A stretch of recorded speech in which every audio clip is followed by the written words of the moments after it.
the industry through the community right into your home. It's the Green Room, and we're on. What's going on, everybody? This is Lester from Cannabis Wiki. We are here with the North American cannabis flower. That's right, I said it. North American cannabis flower. Jack, what's going on, Jackie Childs? Today I'm more like the big drip. I'm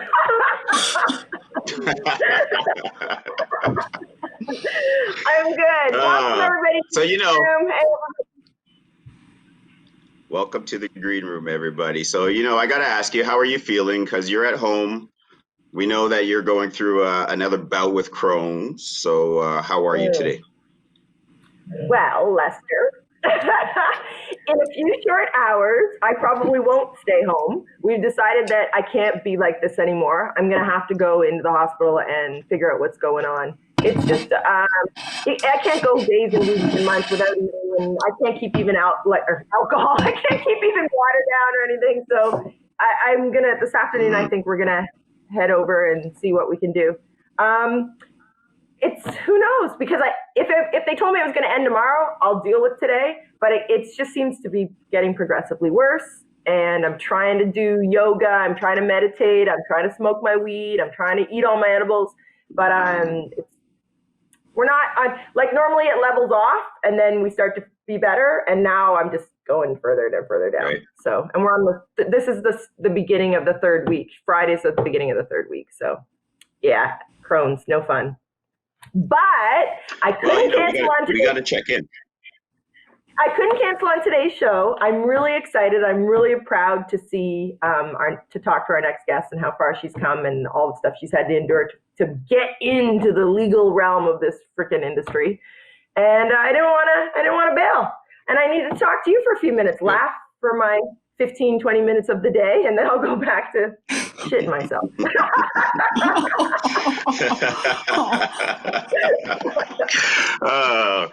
Hey, I like how we put it all out here on the Green Room table. You are awesome. Yeah. So let's get to it. Hey, not a problem. Our guest today is a founder of Blessed Edibles. She is a 15-year professional martial arts Muay Thai kickboxer. At the same time, she is an ambassador for Athletes for Care. Guys, please welcome Angelina Blessed. Hello, everybody. Yay! Hi, everybody. Hi, welcome. What's poppin', lady? It's an honor to be here. Thank you so much for having me, guys. It's really nice to see some friendly faces. Yeah. Hey, we're glad you took the time. Yeah. Jackie and I can just sweat it up together. It's good. We're sweating for different reasons. I just stopped training, shit. So we can just sweat it out. Yeah. You have a better reason. You have a hotter reason to sweat. I'm just old. Oh, girl, I'm pretty old too. So tell us what's happening, and welcome to the legal market. Wow, big steps. Yes. We put out our press release last week. We launched our website, so it's been really cool to kind of really put it out there and kind of feel the legal world kind of start for me and all of the kind of differences in life. You can see how messy my apartment is. This is awesome. But pandemic life, you can't see my pillow fort, but that's down there too. Legal world, coming to the legal world during the pandemic has been a bit of a trip, and it's been amazing that we've been able to make moves forward still with everything going on and the crises in the world. So it's, pun intended, it is a blessing, and it's exciting for all the next steps that we are going to make.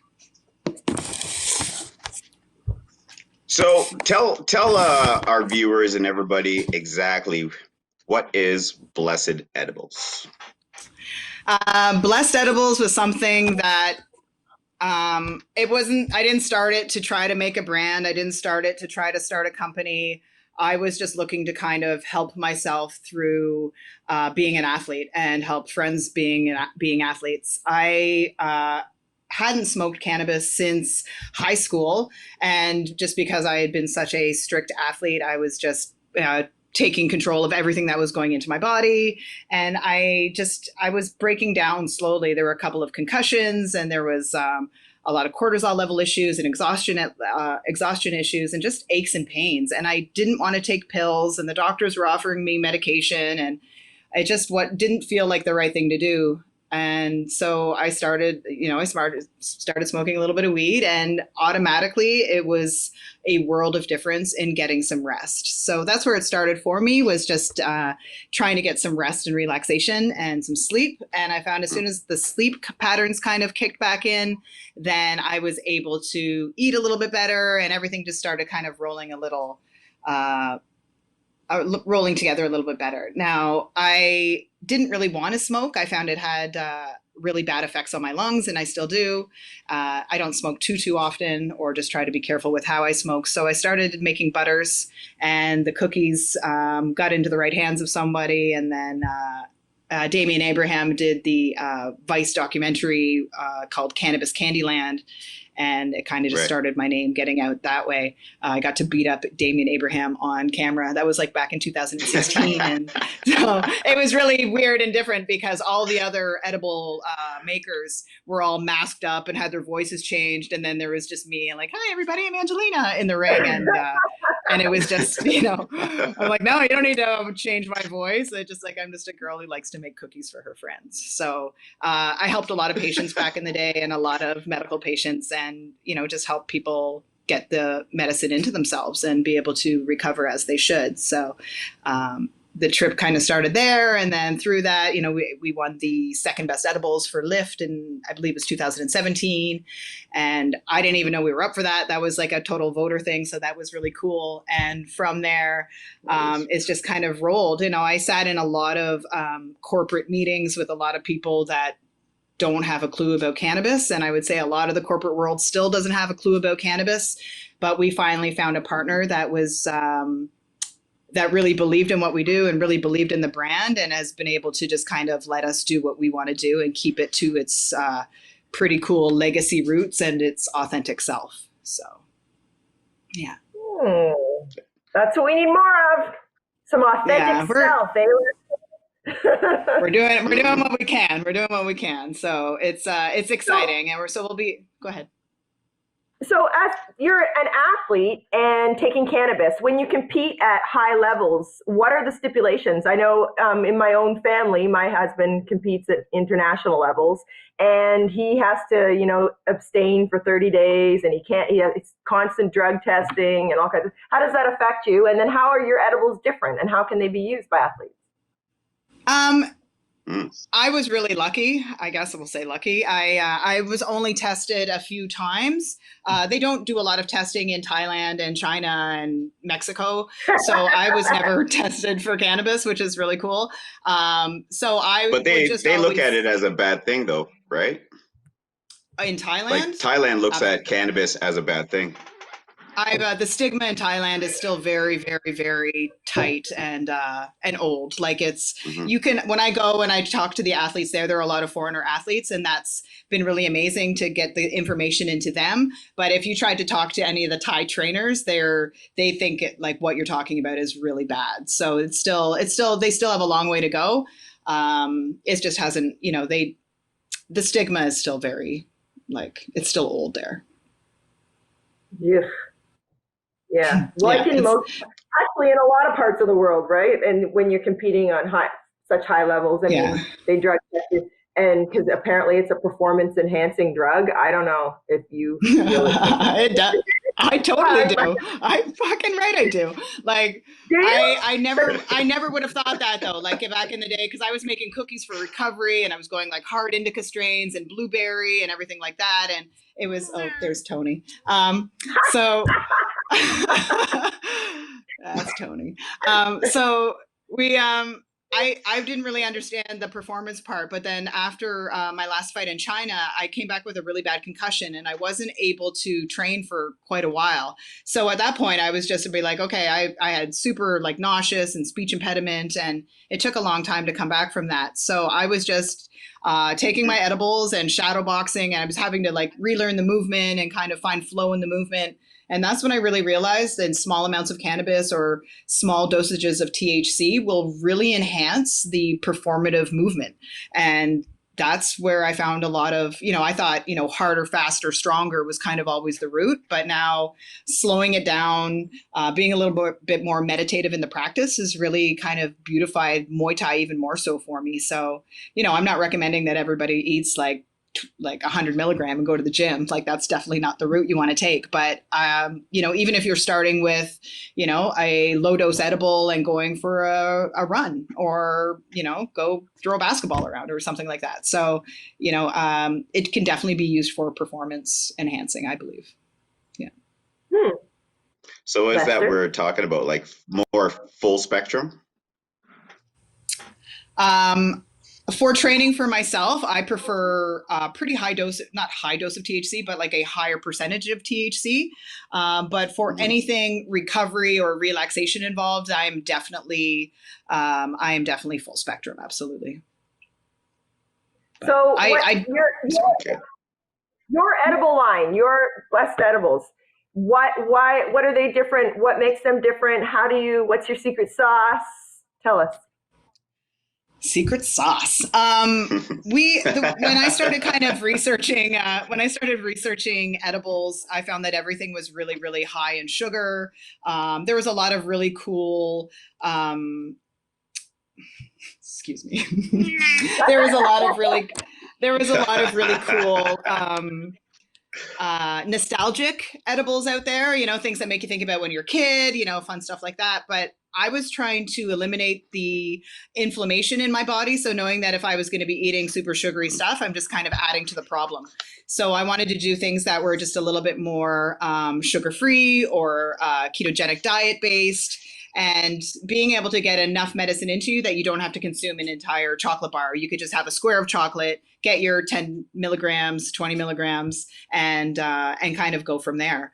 It's for me, it was just about being able to stay on track with my weight and stay in my fight weight category. So, I can't, like, as much as I'd like to go home and crush a couple chocolate bars at night, knowing that I had to stay within my fight range was difficult. So you still want to treat yourself, but it's just about getting it into you in the right kind of way.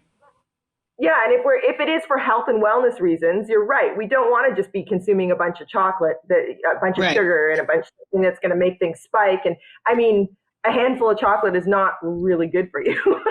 So right. Now, you with your Crohn's, how are you able to medicate? Like, what are you able to eat for edibles?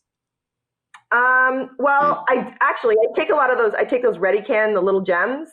I take a lot of that. I do make my own edibles. I do make gummies and things with MCT oil and natural fruit juices, and I make some gross candies. Like, they taste horrible, but they help. And you're right. Like, because inflammation is the problem here, and handfuls of chocolate. Are your edibles, because they are in the legal market now, do they have to be 10 milligrams the max? Yeah. Shoot.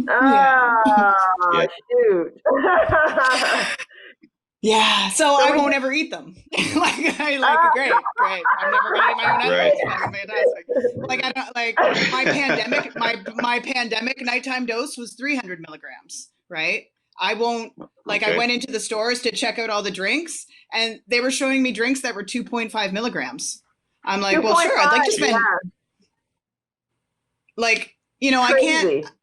I can't crap on that, because at the same time, me and my friend Jess Nudo did a yoga class in Montreal one time, and I made like 3 milligram edibles, and there was a bunch of women who hadn't really eaten edibles before, and I'm like, oh, they're not going to feel anything. But you could see it on them. These are women who hadn't consumed cannabis before, so they were slightly elevated, and they loved it. So the market, the new legal market, is going to be great for all the people. It's going to be great for my dad. It's going to be great for, all the people who've just never consumed. People for the new experience. For the new experience. No, but for myself, I like 100 milligrams before bed. So, right. I'm still probably going to have to make my own edibles, right? So, but I believe that edibles should be able to come in a bigger package so that everyone has their dose for a month. You can buy a bottle of alcohol at the LCBO. You could go to the LCBO and buy all of the alcohol, and it could harm you so horribly. But I just don't understand why, I can't, I could leave the store with as many milligrams as I want, but that's over packaging. It's just, I'd love to buy a 100 milligram chocolate bar cut up into 10 milligram doses. I think that would be, I think that would be a really great thing. Yeah. Maybe it will change. Sure. Maybe the more of us challenge it and talk about it and keep this conversation going, because it seems to be It'll come. something I think it'll take some years. Yeah. How many milligrams do you eat before bed, Jackie? Well, normally. We were just talking about this. Normally 150, but I will eat a 1,200 to 1,500, depending on, like right now I'm in some serious cramping and pain, and there's some stuff actually happening that, like the crushing feeling, in order to calm that, relax it, and to go to sleep, I need a lot. Not to function, and it's not recreational for me. You know what I mean? Like, not at all. No. When I talk, no. I worry sometimes talking about such high doses that people that are listening and following are like, well, she did it. But it is my medicine, and I mean, it keeps me out of the hospital a little bit longer, and you know what I mean? Like, it's real. And you've worked your way up to that as well, right? Definitely, so it's, you're not going to take a newbie and go give them 150 milligrams or 1,500 milligrams. It would be a horrific experience for them, right? So for sure. Yeah. But I have seen that. I have seen newbies go into the store and buy 3 or 4 of those houseplant, the 2.5 drinks or whatever, and they get a little, like having a bottle of wine. They get a little fun, and they're feeling something. Okay, no, would you say equivalent to a glass of wine? Like what? Like if I went and drank a bottle of wine, I would be a hot mess, right? But like see there. Hot mess. I would say, I guess you would have to drink maybe 2 or 3 to be a glass of wine. Yeah. I don't know. That was a hard decision for me, because I knew that the package could only contain 10 milligrams. I'm like, well, people want 2.5s. I don't think so. And if they want to take a square of chocolate and cut it in half, I feel that, if they've never touched cannabis before, they will feel 3 milligrams. So 5 shouldn't be scary, right? At all. Right. So it is a safe route. Yeah. So from like seed to sale, have you been part of this, the whole thing, like packaging, recipe, where it's going, your marketing team, the whole thing, like you're hands on the entire thing? Yeah, it's been really amazing that I've been able to do that. My business partner is an incredible man, and he's really had faith in the creative direction that Blessed has brought. So we've brought on at Tiny Taylor Oaks as we're calling her our digital dom. And so she has done all of the photography, and we've got a really great team. We've got Jessica on doing PR. We've got Nicole on doing all of our content writing. So these are 3 of my closest people, and it's awesome to kind of come in and bring the people that I believe in most with me. So our recipe development has always been my recipes with the help of a really incredible chocolate maker. So we're all going to be working together to get those recipes into the kitchens, and then we're just going to get to go from there. And my job is just going to be to continue to design edibles, and it's what I'm really good at, luckily. So it's easy work for me because it's what I love to do. Awesome. So it's cool that way. And being able to talk to athletes on a daily basis and help them to kind of not make the same training mistakes that I made, and teaching people that recovery is just as important as the training itself. So that was a really hard, long lesson, and it's exciting to go from there. So let me ask you this. What does support mean for you to receive it and to give it? Wow.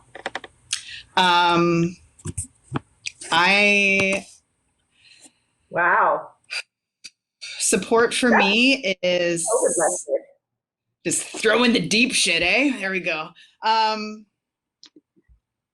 I have had the constant feeling of not being protected. There's something in me that feels not protected. So support to me feels like protection, and somebody not like watching over me, maybe. Like my tattoos on my back have been done. They're called sakyants, and they're done by monks in Thailand, and they do them as a form of protection. They believe there's magic in them, and I believe there's magic in them that does help to protect me. So before I would fight in Thailand, they take you to the monks and they tattoo you. So when you get tattooed, they believe that it does protect you in the ring for the good spirits and for life in general. So I think support for me feels like protection. Yeah. That's a deep question there, Lester. I liked it. Well, and then listen. It's like, wow. So in the cannabis industry, in the cannabis space, what has been some challenges as far as for you're a woman, you're outspoken, you're strong, you're tatted up. What challenges have you had? I really think that like how I am and my outspokenness and whatever people like to hasn't affected anything, I don't believe. I feel like the only challenges is we're really finding the proper partnership and really having the question of going legal or not going legal. Because I dealt with a lot of corporate conversations that ended up being pretty gross. You know, they were like, oh, we want what you have, you know? So really finding the person that was really going to be there and just be like, okay, we're not just going to take this girl and brush her to the side and take her recipes and whatnot. I've become like, I'm a full partner in this business, and it's been, it really does feel like mine still, which is fucking awesome. So yeah.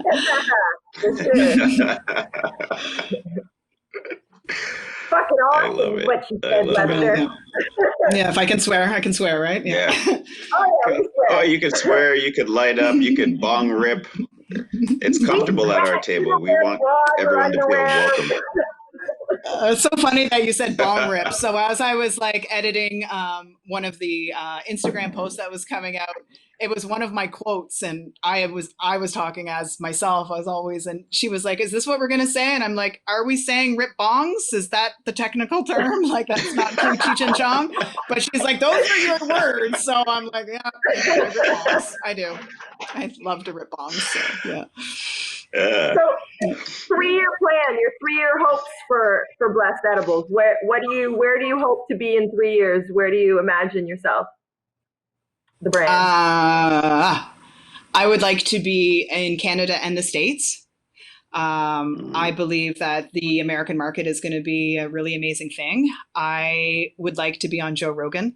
I think he really started a big part of this with the recovery, because people weren't talking about cannabis and recovery and sensory deprivation and float, magnesium therapy, cold therapy, all of that stuff. And I think that is an integral part of what we do. So the fact that Joe Rogan was kind of the first to talk about the plant-based healing, I just feel that Blessed needs to be on that show. I want to see us continue to make authentic product and continue to make product that will truly help. So keeping the flower and keeping the concentrates still coming from craft and coming from people that really love the plant is really, really, really important to me. So I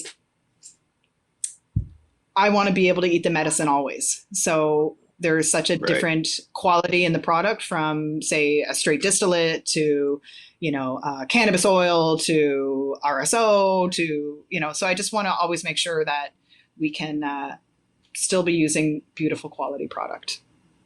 Yeah. So you spent a little bit of time with Rob Rigliotti. Tell us a little bit about that.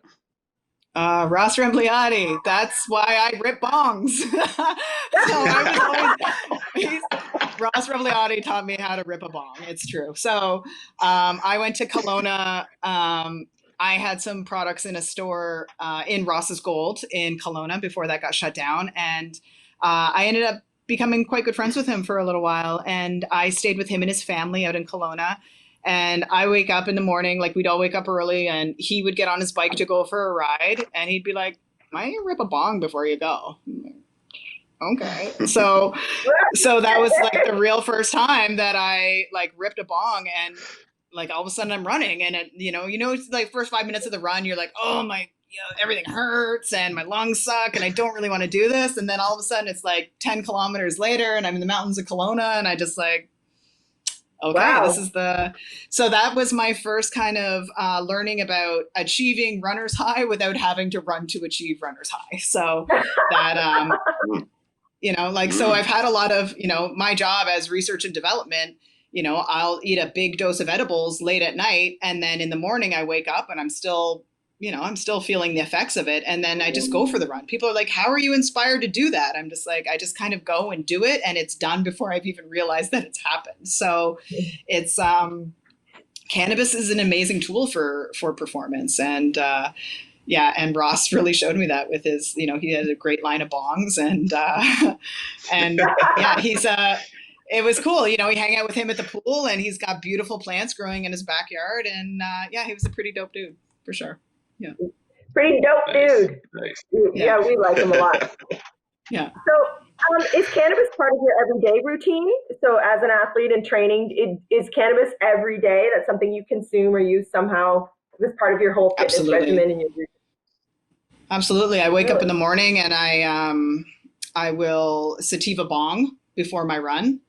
Then so I'll go for like a 5K run, 5 to 10K run. And then I come home and I'll sip a coffee, bulletproof coffee. And then I rip another bong and then I go back out and do all of my calisthenics.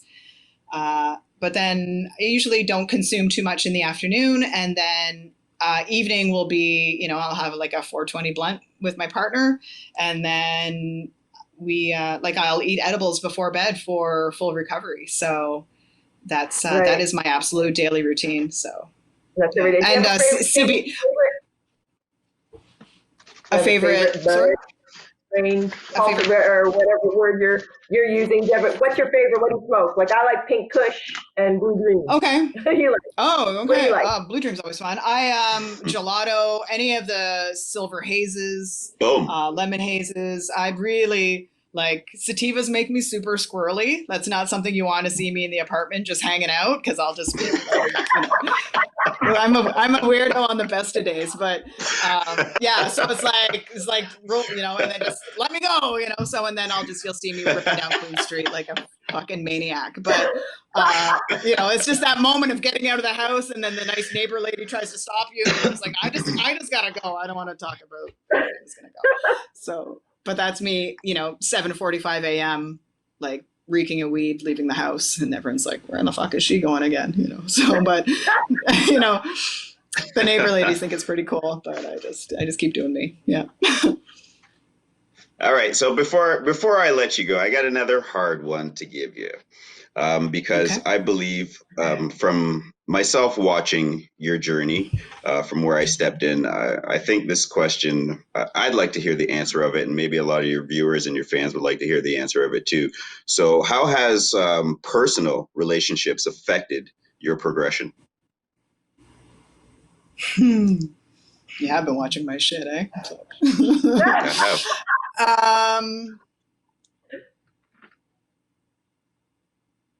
I went through some shit this year, and I've had to do a lot of growing, and it's funny. My physiotherapist was on the phone with me this morning, and she said, the word for the year is pivot. So we just been pivoting, and I had gone through such a kind of trauma about a year and a half ago that I wasn't really sure how I was going to come back from it. And it was a really hard go. So I think the refocusing was a big part of it. And truthfully, I've done all of the therapies, and I had to go to, I went to mushroom therapy to kind of get through it, especially with everything going on. Pivot is the best word for how you kind of can get through things. And it's been amazing to see that you really can recover from things that you don't ever think you would recover from.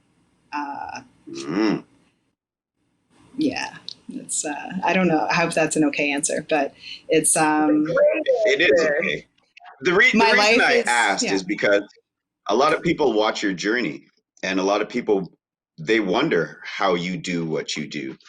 They may not get a chance to ask that question. And I felt that, I have to ask it.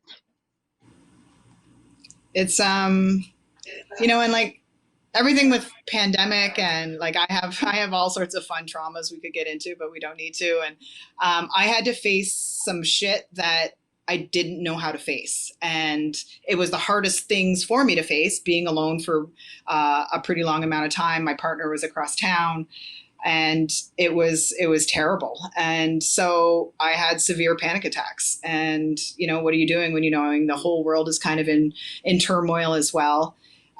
So that's why I built the pillow fort. You know, I have this blanket and pillow fort that's still in the middle of my living room. And I'm just like, okay, if I'm going to be on the floor with a panic attack, I'm just going to sit in it and I'm going to sit in the shit and I'm going to heal it because I don't want to feel it anymore.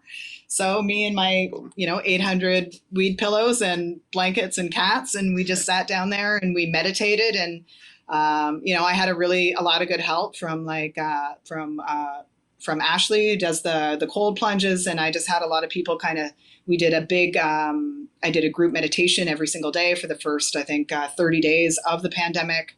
And it's just been those little tricks and just knowing that I have to change my life because I was always such a go harder, go faster, or whatever. And this has just been a bit of time to slow it the fuck down to really, and I had to feel it and it was hard. So, movement was my meditation.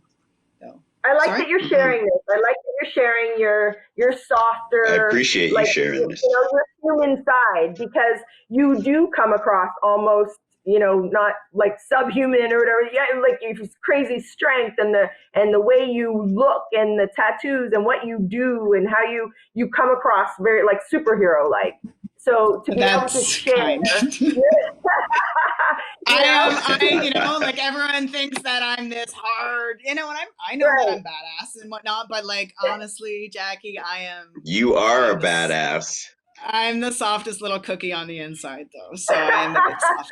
But that's what I like. I want you to, it was great that you shared your realness and your authenticity, and that you're putting your whole heart and love and good intentions into this brand. And when you talk about legacy and craft, and your family and your community and bringing them to the space, it's really, really important that I think people know that there are a lot of things, a lot of brands to choose from. There are a lot of products to choose from, but as our world is shifting during the COVID times and we're uncertain and we're all on uneven ground, it's really nice to be able to find these brands and these humans and celebrate them and champion them and bring them forward into our new normal. That maybe the Coca-Cola of everything isn't how we're going to move forward. There's a lot of wholeness and realness and authentic brands that we can celebrate and look forward to them on the other side. Absolutely. Hey, she's a role model. And there's a lot of people that would have liked to know how she gets through all this, and to hear it from her own words, to feel the passion coming out of her mouth. That's what's important. That's what everybody needs to feel and hear. So I definitely appreciate you sharing it. I had to ask it. That's great. I appreciate that. I'm glad you guys are checking on me. That's good. But I am healing, and healing is a really crazy process. And, we're all carrying shit from when we were kids. And then, you can add on the stresses of the world, and you can add on athletic injury and world life stress. And you can only get through it how you can get through it. And does cannabis help with that? Absolutely. So that it's helped me a lot. But yeah. Hey, how about giving me a small riddle list of some of the injuries that you've gone through? First fight, I got a hairline fracture in my shin. I broke my orbital bone I took a spinning back elbow in Thailand. I've had 3 pretty serious concussions. Broken probably most of my toes, probably half of my fingers, a lot of back injuries, whiplash, Yeah, I don't know. I could probably correct Right. it. But, Wow. yeah.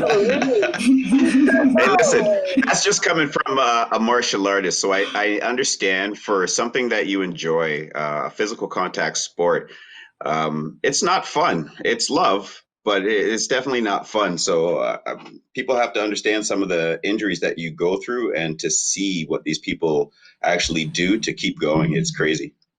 I think the biggest kind of one of the biggest things that I learned this year is I always thought doing Muay Thai and going to the gym and training twice a day and all of that, I thought I was trying to attain some sort of physical strength.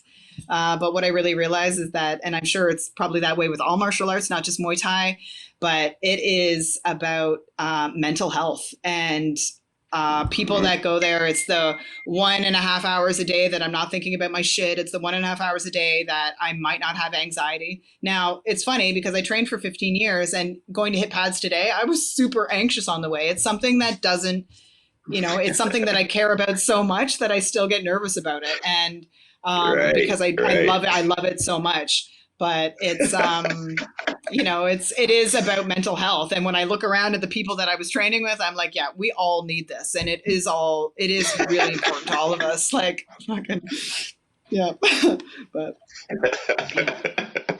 I get it. I totally get it. Yeah. Yeah. Jackpot.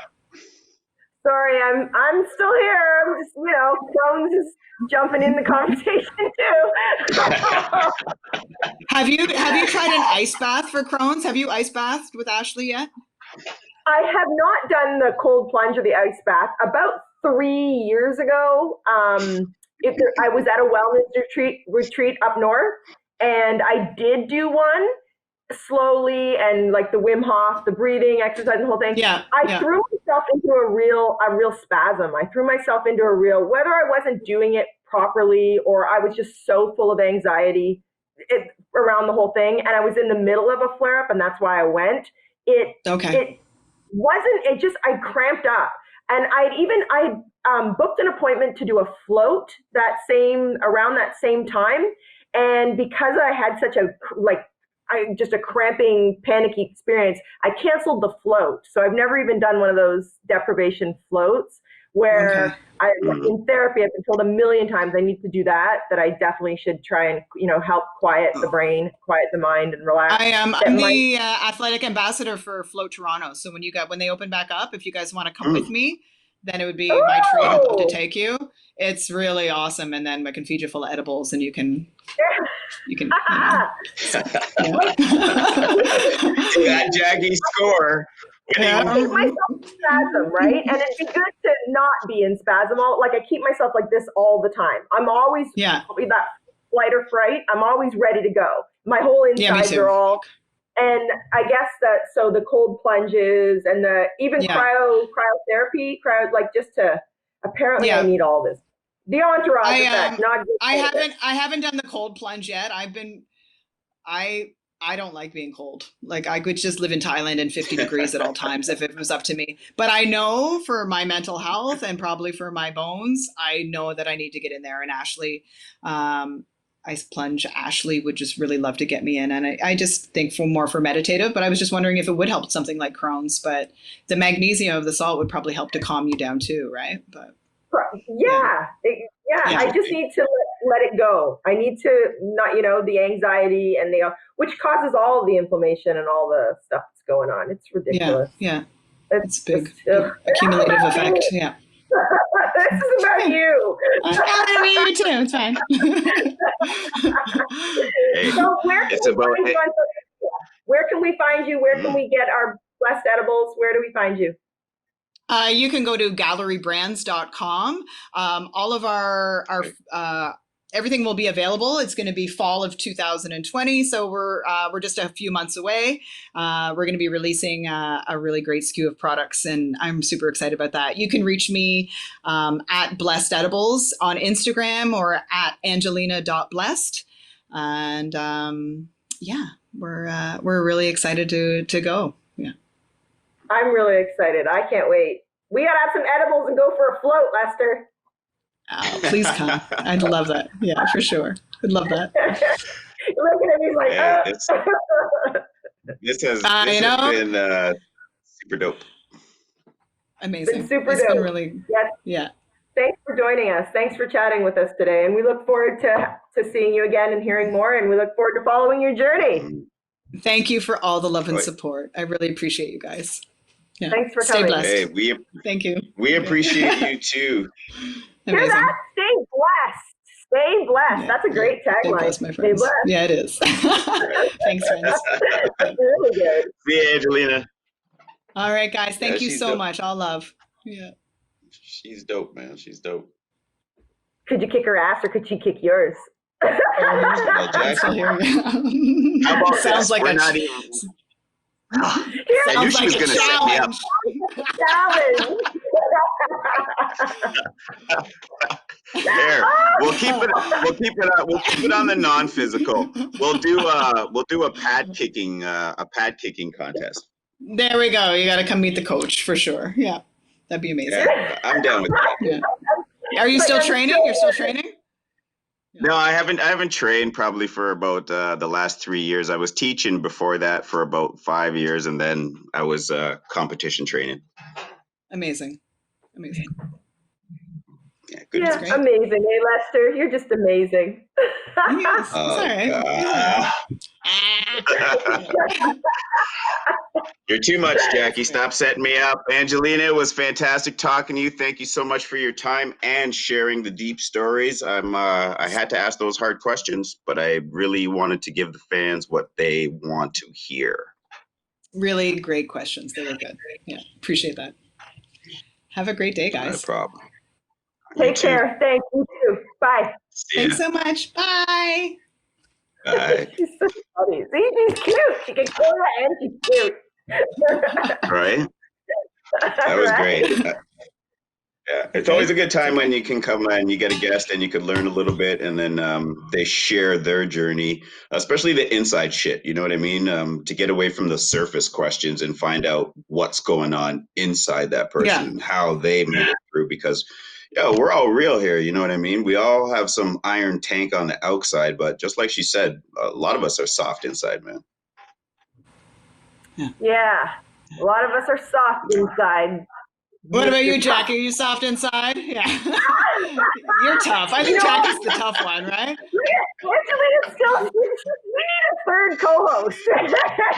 So, you know what? Just for when Jackie's sweating. I'll jump in whenever Jackie sweats. I'll hop on. How about that? Am I soft inside? I don't know. I'm pretty tough. As much as I spread kindness and whatever, I am pretty tough. I do believe in second chances. I do believe in forgiveness. I do believe in change. I'm not afraid to cry on the national stage, like international stage. I'm human. Am I soft?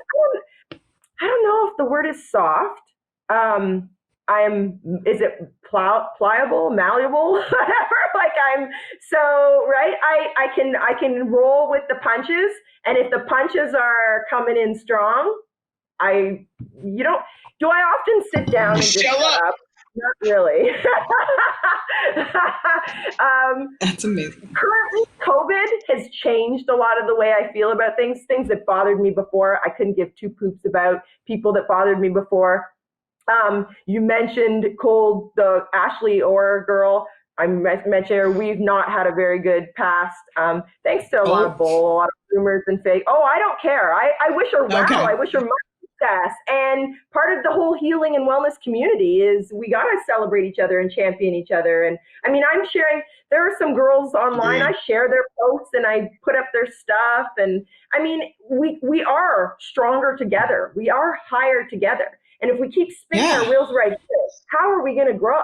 We don't grow if we stay right here, right? I don't have time for the gossip either. Yeah, like we should be lifting each other up.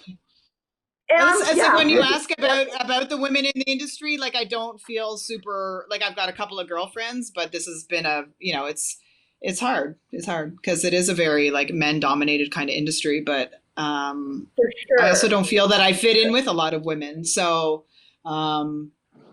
that's kind of where I'm at. That's where I'm at. I don't feel I fit in with a lot of women. Was it my own? Have I morphed myself like that? I mean, I'm getting old, but did I morph myself into that Barbie doll sort of whatever as not to get along with women, not to be friends? Like I started to do a lot of healing and a lot of research into who I've become at 47 years old. Did I sort of miss the boat with, with women friendships and that bond?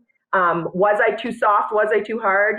As I'm 47, I'm starting to think a lot about the choices and even the words, the language I've used around myself. I call myself old. I call myself an old whore. I call myself hot mess. I call myself, like all that.